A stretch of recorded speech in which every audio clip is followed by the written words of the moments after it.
Across the African continent, there are less than 6,000 painted dogs left in the wild. They are endangered throughout their range due to loss of habitat and persecution. Agile and highly intelligent, wild dogs sometimes break out of formal protected areas to avoid pressure from larger predators, bringing them into conflict with humans. Grant, you guys don't come back to me, please. Just stop fucking killing my animals. Still killing and killing and killing. They've killed this dyker now in front of the lodge. I mean, what must I do to get you guys to catch this fucking stuff?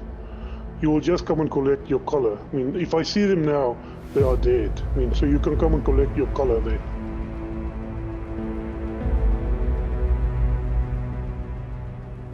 A pack of painted dogs moved from the safety of the Greater Kruger into commercial farming land. After 3 months and over 30 attempts to safely dart and relocate them using traditional techniques, it's time to get creative. Wild dog expert Grant Beverly and wildlife vets Ben Miller and Joe Olves are forced to try a unique capture method normally reserved for antelope.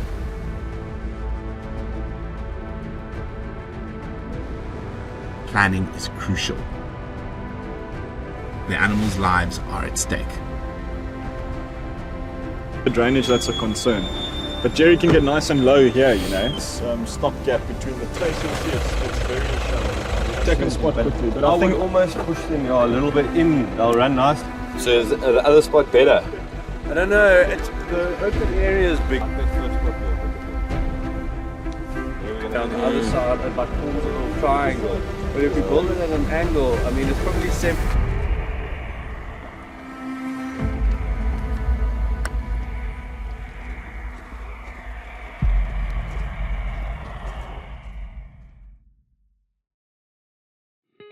So you see there's quite a lot of stuff going on behind. The guys from Joel and Ben, the vets, and Grant from Endangered Wildlife Trust and the capture team. We're getting ready to try do some drop net capture on 3 wild dogs that are in an area where they're under threat. The guys have been trying to catch these dogs for nearly 3 months. They're very skittish. It's very tough country up here in the Mapanis. So we're hoping that today is going to be the day that we catch all the dogs. Very exciting and of course incredibly important work.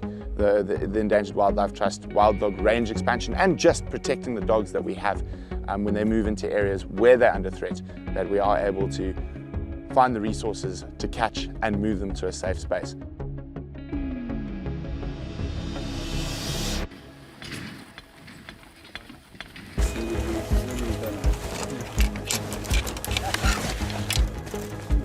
I've been lucky, I've been involved in lots of different captures over the years, and this is the first time that I'll be seeing drop net capture with wild dogs. So I'm very excited, and we'll be there right on the front line, and hopefully we'll be able to catch all 3 of the males and move them off to a safe place. So a lot of people have never seen game capture, let alone curtain capture before, or net capture. Right, so basically there's our one corner there. This big old tree is going to be our other corner here. We're going to put a nice flag up for Jerry. As soon as the dogs come in, Jerry gives the alarm, the gate's closed. We hope to catch them in the net. Once they're in the net, they kind of relax. You can walk up, and then from there we'll actually hand inject them, and then you can move them to the crates and move them to their next home. Awesome. Thanks, Ben. Cool.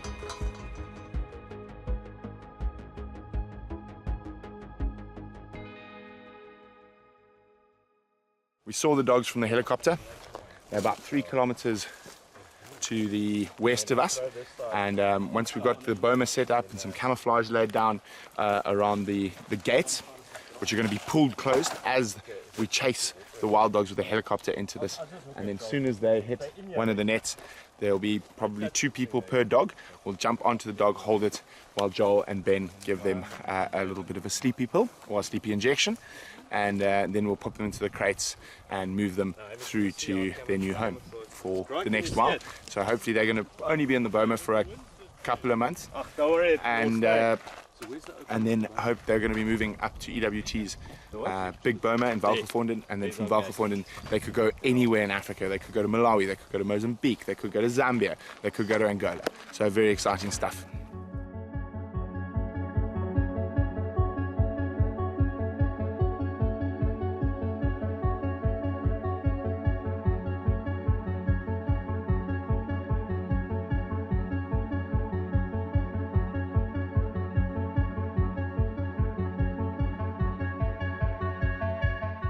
And is there a reason we're using this particular type of capture? So effectively, according to WAG SA, we would follow a series of capture methods. The first being the most non-invasive and the most or least stressful would be to try and dart them from the ground on a bait, lure them in using who calls, which we've done many times with you before. And unfortunately, because of the area that they're in, outside protected areas, they've just become incredibly skittish. So I actually, after 25 odd times of trying to find them on the ground, have only seen them once, and you can't get to within 50 meters of them. So that option, which is always the first sort of number one option, was not viable. Then the second option is just to dart them from a helicopter. So Joel Alves spent 3.5 hours in the helicopter trying to dart them. And that turned into a nightmare. Yeah. That was a lot of darts later, and they kept running into the little termite mounds, and then we had to leave that dog and go for another one, and we had the spot plane in the air, so it was a hell of a mission, eh? But hopefully this morning, sure, I'm holding thumbs, I think, for all of us if we can get these dogs. A lot of hours out here. It'll be a big headache out of our way if we can catch these things, eh?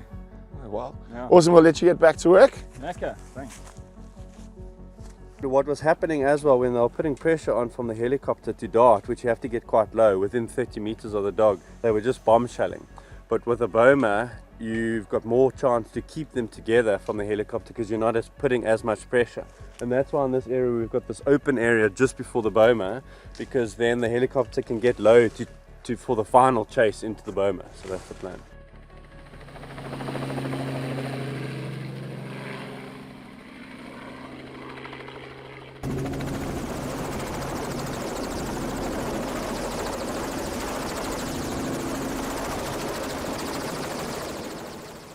Yo, the siren is gonna go. It's gonna go boop, boop, boop, boop. Because he's gonna, once he comes, but it'll be little bits of the siren, burst of the siren, burst of the siren. Once he's over us. There's two running together, but I think the one where the collar is where the two, the other one is.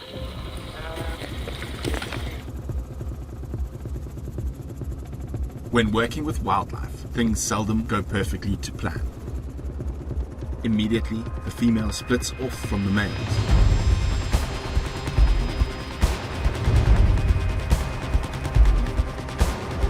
Herding one individual painted dog from a helicopter is near impossible.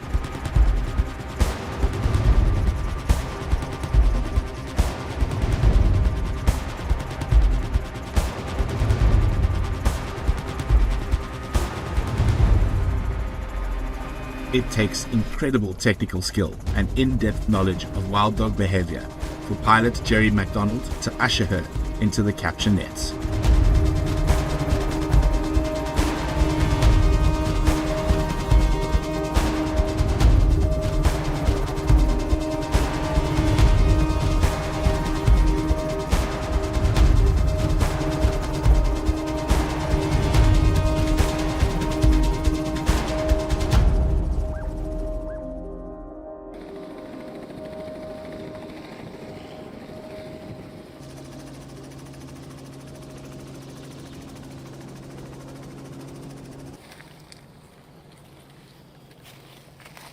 No, not today. No, the back. Were you taking her? Out the back. Out the back. We've got the radio. Ben.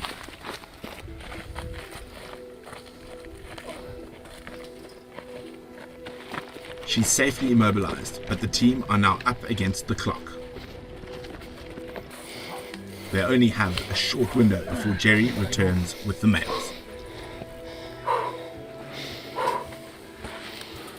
Here's a pin. Tape, what do you need? Dark point In your tape, but backpack. it's in my backpack all the way in front. There will. Here's mine. Anything from the Big Mac? He's got the other two, he's bringing them another 15 minutes. Okay. Working fast, they stabilize her and cool her down just in time. Yeah.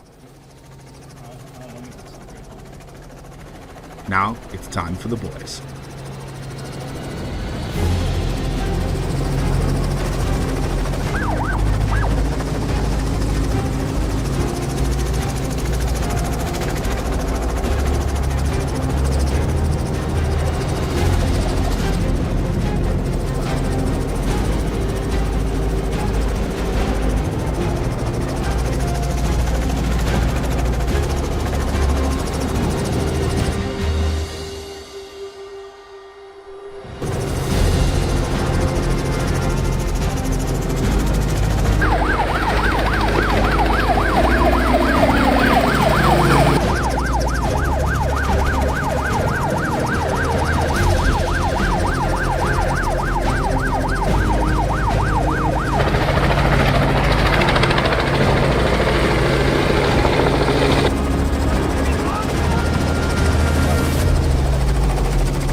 Yes!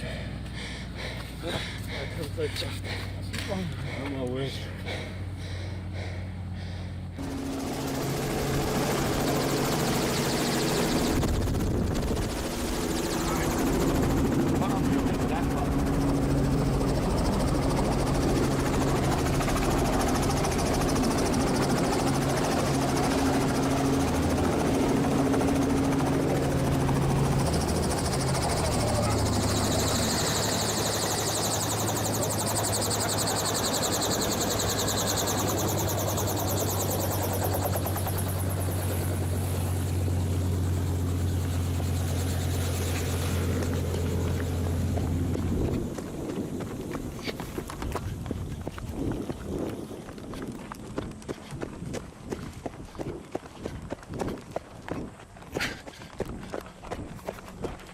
Bloody maestro, that man, eh?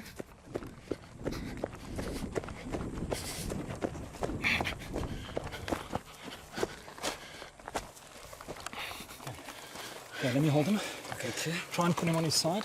Okay. Okay, what? Okay, hold him. Hold him. Okay, don't put too much pressure. Okay. It's been a long, hard slog. We definitely wouldn't have done this without Jerry and the work to get them into the boma at the end. But you know, just as a technique, it is stressful to chase them in the helicopter and whatever. But these dogs aren't habituated, and we've been trying for 3 months to dart them on the ground, and it just wasn't possible. So this net boma, you know, it's not as a last resort, but just because of how stressful it is, it's just a huge relief that we got all 3 of them together, because if you only get one, then it's really complicated as to what to do with them. Yeah.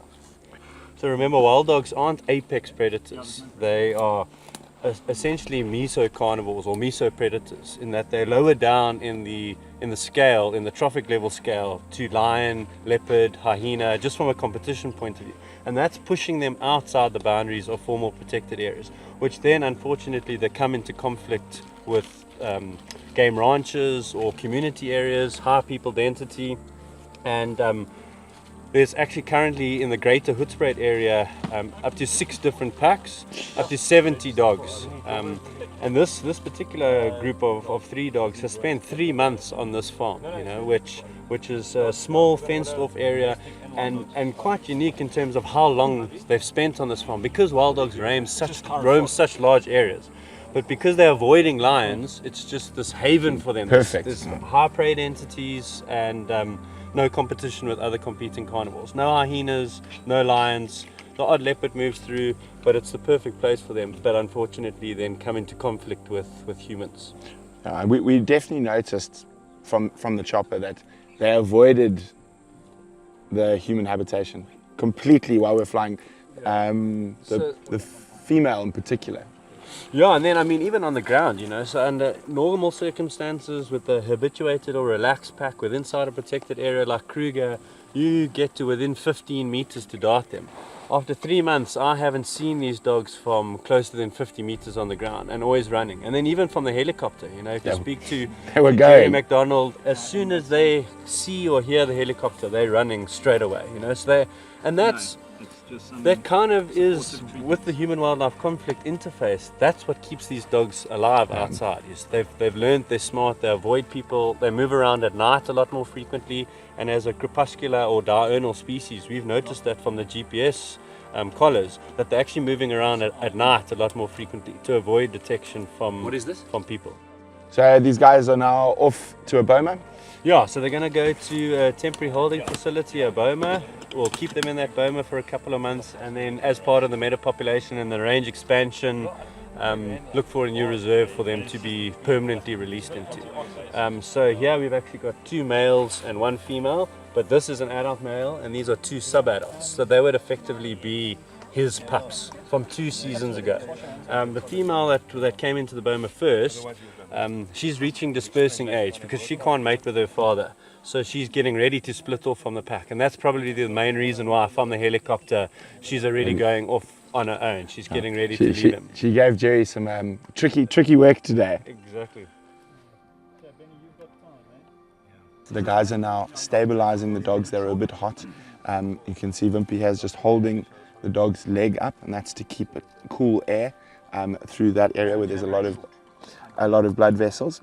And we're going to be here for about 15 minutes, and while they stabilize the dogs as we get ready to move them to their next home. I don't think there's any other way to have done dogs in this terrain and a skittish pack like this. No, 100%. And also, I mean, it's the amount of flying we've done trying to dart them and locate them. If you actually work it out, it's gonna be much cheaper this option. And I think a lot less stress. You get that all done one shot, and you know it's a lot of work. And I think it's a team effort. Everyone putting so much effort, and I think it's worked out really well. The flying just comes second. Thanks, Jeff. You're welcome, bud. Cheers.